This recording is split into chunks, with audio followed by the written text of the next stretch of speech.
बहादुरगढ़ से कांग्रेस को बड़ा झटका लगा है। वहीं महिला कांग्रेस की सक्रिय नेताओं में शुमार नीना राठी और किसान कांग्रेस के वरिष्ठ उपाध्यक्ष सतपाल राठी ने कांग्रेस को अलविदा कह दिया है।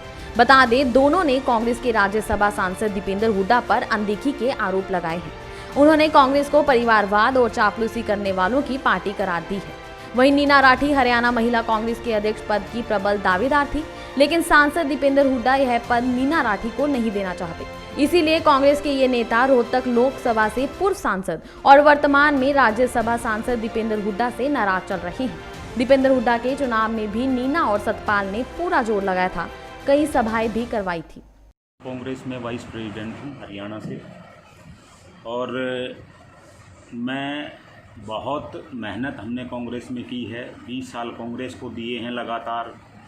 बिहार सर्वे में मैं 2003 में गया था पार्टी की तरफ से, 35 लोग थे हमने बहुत काम किया पार्टी के लिए। तभी से हम हुड्डा साहब के साथ लगे हुए 99 से, लेकिन आज 2020 आने को है। हमने बहुत काम किया। जब भी उनका आदेश हुआ, नहीं भी हुआ तो भी हमने यहाँ काम करके दिया। 4 बार राजेंद्र जून जी हमारे विधायक रहे हैं यहाँ, हर बार सिर तोड़ के हमने मदद की है। और अब जब सम्मान की बात आई है तो एक सम्मान की लड़ाई को लेके दीपेंद्र हुड्डा जी से हमारे मतभेद हुए हैं। मेरे तो वैसे नगर परिषद से ही पहले से ही मतभेद चल रहे हैं, क्योंकि मैंने उनको पहले भी कहा था कि जब यहाँ चेयरमैन बना था, आप चेयरमैन किसी को भी बनाओ, लेकिन हमारे से प्रपोज मत करवाओ। अगले दिन ही हमारे 66 फुटे को लेके 3 दिन बाद ही हमारा आपस में झगड़ा हो गया। उन्होंने डिवाइडर बनाना था, हमने इस बात को लेके हम पहले से ही नाराज़ थे। लेकिन अब क्योंकि काम करके विधानसभा में भी लोकसभा में भी जितने दीपेंद्र जी ने चुनाव लड़े हैं सभी में, वो तो अमेरिका में नौकरी करते थे, उसके बाद यहाँ राजनीति में आए थे, हमने सिर तोड़ उनकी मदद की है। हर तरीके से हुड्डा परिवार के साथ, हुड्डा फैमिली के साथ, कांग्रेस पार्टी के साथ खड़े रहे। शैलजा जी का भी प्रोग्राम हुआ, हुड्डा जी के भी हुए, आशा हुड्डा जी के भी हुए, दीपेंद्र जी के भी हुए।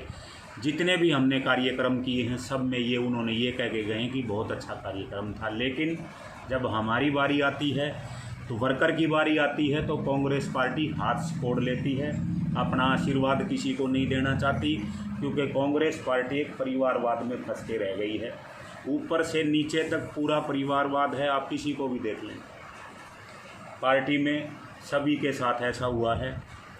2 जगह कांग्रेस की सरकार भी टूट चुकी है। अभी मध्य प्रदेश की सरकार भी टूटी थी, उसमें भी ज्योतिरादित्य जो थे उनके साथ भी ऐसा हुआ। तो कांग्रेस जिन लोगों को सम्मान नहीं देती वो लोग क्या करेंगे। आज हम इसी से निराश होकर हमारे जो सर्वप्रिय नेता हैं, जो उच्च पदों पर बैठे हैं, वो ये कहें कि आपके स्थानीय नेता आपको नहीं चाहते, भाई आपको कोई पद मिले या प्रतिष्ठा मिले या मान सम्मान मिले। हम असमर्थ हैं, इसलिए हमने ये निर्णय लिया घर में बैठ के, अपने वर्करों में बैठ के, कि भाई हमें यहाँ सम्मान नहीं मिलेगा। कई बार कोशिश भी की, बार बार हमारी मीटिंगें भी हुई, नहीं ऐसा नहीं होगा, ऐसा हो जाएगा, ऐसा नहीं होगा, ऐसा ही हो जाएगा। लेकिन आज हम पूर्ण तरह से निराश हो गए। आज हमने कांग्रेस पार्टी को छोड़ने का फैसला किया। किसी नेता से बात नहीं हुई आपकी? बिल्कुल हुई। कल एमपी साहब का भी फ़ोन आया था, शैलजा जी का भी फ़ोन आया था, सबके फ़ोन आ रहे, बड़े नेताओं के फ़ोन आ रहे हैं। आज भी मैंने अपना फ़ोन अभी थोड़ी देर पहले ही खोला था, बहुत काफ़ी फ़ोन आए हुए हैं। लेकिन निराशा ये है ना, जब मैं उनसे ये पूछता हूँ कि हमारा कसूर क्या है, उनको नहीं कोई कसूर नहीं है तुम्हारा। फिर कसूर नहीं है तो खामी कहाँ है, उसको दूर करो। वो खामी दूर होती नहीं है। इसलिए जो है आज हमें ये निर्णय लेना पड़ा, और हम बिल्कुल निराश होके, मायूस होके, बाइस्ट हो गए ये निर्णय ले रहे हैं कि भी हम कांग्रेस पार्टी छोड़ दें। अभी कहाँ जाएंगे, कौन सी पार्टी? अभी देखो कहाँ जाएंगे, जहाँ आप ले जाओगे वहीं चले जाएंगे, जहाँ वर्कर का सम्मान होगा, क्योंकि आप सभी लोग भी सबसे ही जुड़े रहते हो। जहाँ सम्मान होगा, सबसे वर्करों से बैठ के, अपने घर में बैठ के, जो हमारे साथ जिन लोगों ने पिछले सालों काम किया है वर्करों ने, उनके साथ बैठ के विचार विमर्श करके एक अच्छा फैसला लेंगे, और सबसे पहले आपको ही बताएंगे। किसी पार्टी के किसी और नेता से बात हुई है? सभी संपर्क में हैं, लेकिन जो अच्छा लगेगा वो करेंगे, जो मन, क्योंकि पिछले 16 साल तो मैंने उसमें इनेलो में काम किया है। उसके बाद 99 से मैं यहाँ सक्रिय हूँ कांग्रेस पार्टी में। अब सारी पार्टी देख ली, अब हमारे पास टाइम कितना है, यही 10-12 साल हैं। तो कोई अच्छा निर्णय लेंगे, अच्छी पार्टी में जाने की कोशिश करेंगे। हमारे पास ये, इसके ज़्यादा हम कुछ नहीं कर सकते। वहीं लगातार दूसरी बार नीना राठी नगर परिषद बोर्ड की सदस्य भी हैं। नीना राठी 4 साल पहले नगर परिषद चेयरपर्सन के पद के लिए कांग्रेस की सबसे मजबूत उम्मीदवार थी, लेकिन कांग्रेस की अंदरूनी गुटबाजी के चलते नगर परिषद चेयरपर्सन की दावेदारी शीला राठी को मिल गई और दीपेंद्र हुड्डा के वोट और टोस से शीला राठी चेयरपर्सन बन गई। विधानसभा के लिए भी नीना राठी और सतपाल राठी की दावेदार थी, लेकिन टिकट राजेंद्र जून को मिली, जिसके बाद दोनों को मनाने के लिए खुद भूपेंद्र और दीपेंद्र हुड्डा को आना पड़ा।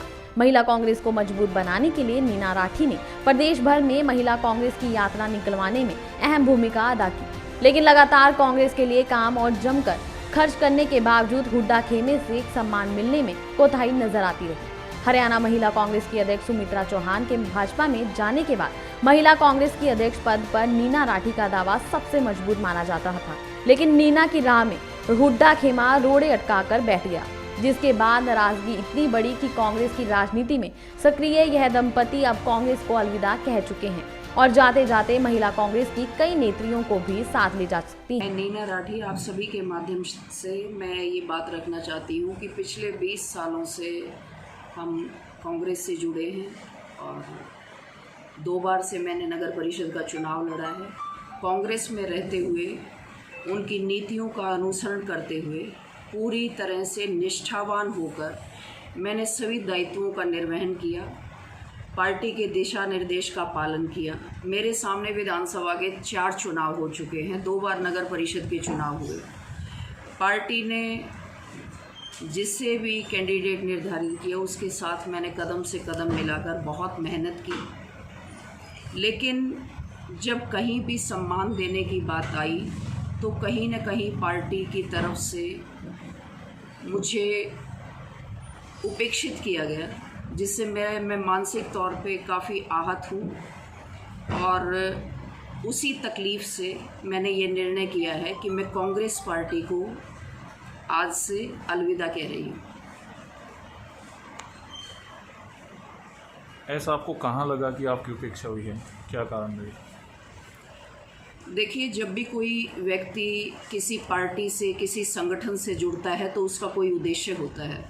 मैं ये उद्देश्य लेके गई कि राष्ट्र निर्माण की पार्टी है और मेरा उद्देश्य है कि मैं समाज में रहकर अपने देश के किसी एक छोटे से टुकड़े को सर्व करने की अगर मुझे जिम्मेदारी दी जाएगी तो मैं उसे बहुत अच्छे से मैं उसका निर्वहन कर सकती हूँ।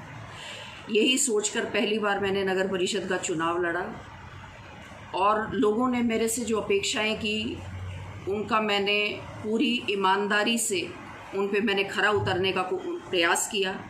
लेकिन अब जो पिछला नगर परिषद का चुनाव था उसमें मैंने पार्टी ने जिसे भी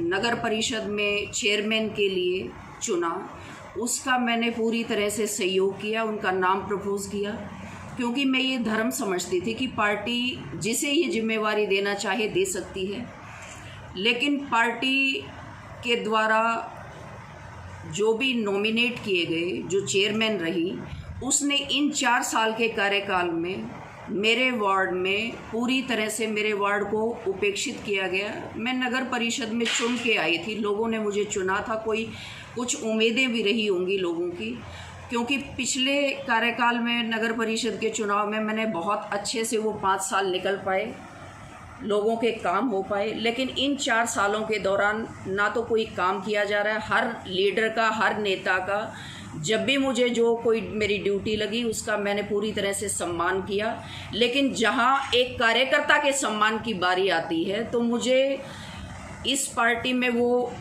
दिखाई नहीं देता। यहाँ परिवारवाद है, पूरी तरह से चापलूसों की पार्टी है। जो लोग चापलूसी करते हैं उनको स्थान दिया जाता है, जो लोग काम करके और काम को ही सर्वोपरि मानते हैं, मुझे नहीं लगता कि यहाँ काम करने वालों को कोई स्थान है, सम्मान है। मैं काम करना चाहती हूँ अपने क्षेत्र के लिए, लेकिन अगर मुझे किसी सम्मानित पद पे नहीं रखा जाए या मेरे कामों की अवहेलना की जाए तो मैं लोगों की उम्मीदों पे खरी कैसे उतर सकती हूँ। यहाँ से मैं नाउम्मीद हुई तो मैंने पार्टी से को छोड़ने का निर्णय लिया है। हरियाणा महिला कांग्रेस में भी बड़ा पद आपके पास। हरियाणा महिला कांग्रेस में मुझे सीनियर वाइस प्रेसिडेंट मैं रही, लगातार 3 साल तक रोड पर रही। उससे पहले उसके बाद विधानसभा के चुनाव आए, विपक्ष की भूमिका में रहे, बहुत ज़्यादा काम किया। पूरे हरियाणा में, स्टेट में जिस व्यक्ति ने काम किया है उसे अगर अपने ज़िले में भी सम्मान ना मिले तो मुझे नहीं लगता कि कोई भी समझदार व्यक्ति अपना समय, मैंने तन मन धन से, मैं आप लोगों के माध्यम से ये कहना चाहती हूँ, बहुत सारे लोग ये जानते भी हैं कि मैंने जितना पार्टी के लिए धन का उपयोग किया, जितना मैंने समर्पण दिया, जितना मैंने समय दिया, अगर मुझे कोई ये कह दे कि यहाँ मेरे पार्टी में काम करते हुए यहाँ मुझसे कोई खामी रही तो मैं राजनीति छोड़ सकती हूँ। मैं इतने कॉन्फिडेंस के साथ ये बात कह रही हूँ। लेकिन लगातार काम करने वाले की जब निरंतर अवहेलना होती है तो मुझे नहीं लगता कोई भी व्यक्ति पार्टी में बहुत लंबा रह सकता। और मैंने तो बहुत लंबा समय दिया, 4 कार्यकाल बहुत कम ही। हुड्डा साहब से नज़दीकियाँ रही सिर्फ काम को लेके। उन्होंने हमारे से काम लिया और बहुत अच्छे ढंग से उन्होंने एक परिवार का सदस्य बनाकर काम लिया। लेकिन परिवार का सदस्य सिर्फ जब काम होता है, चुनाव आते हैं या हमारी कहीं ड्यूटी लगाई जाती है, तब तक ही मैंने महसूस किया कि हम उस परिवार के सदस्य हैं। अदरवाइज़ जब कोई चीज़ देने की, कोई सम्मान देने की बात आती है तो वहाँ दूसरे लोगों को प्राथमिकता दी जाती है। पार्टी छोड़ने से पहले किसी से बात हुई दीपेंद्र हुड्डा से? भूपेंद्र हुड्डा से मेरी बात हुई, मैंने अपनी निराशा जाहिर की, मैंने अपनी बात रखी, मैंने अपना पक्ष रखा। उन्होंने मुझे कहा कि नहीं, आपको सम्मान दिया जाएगा। लेकिन मुझे नहीं लगता कि यहाँ कथनी और करनी में मुझे काफ़ी अंतर दिखाई देता है। इसलिए नाउम्मीद और निराशा के साथ मुझे ये कहना पड़ रहा है कि मैं अब लंबा समय इस पार्टी को इससे लंबा दे नहीं पाऊँगी। अब कहाँ जाना चाह रही हैं? कौन सी पार्टी ज्वाइन करेंगे?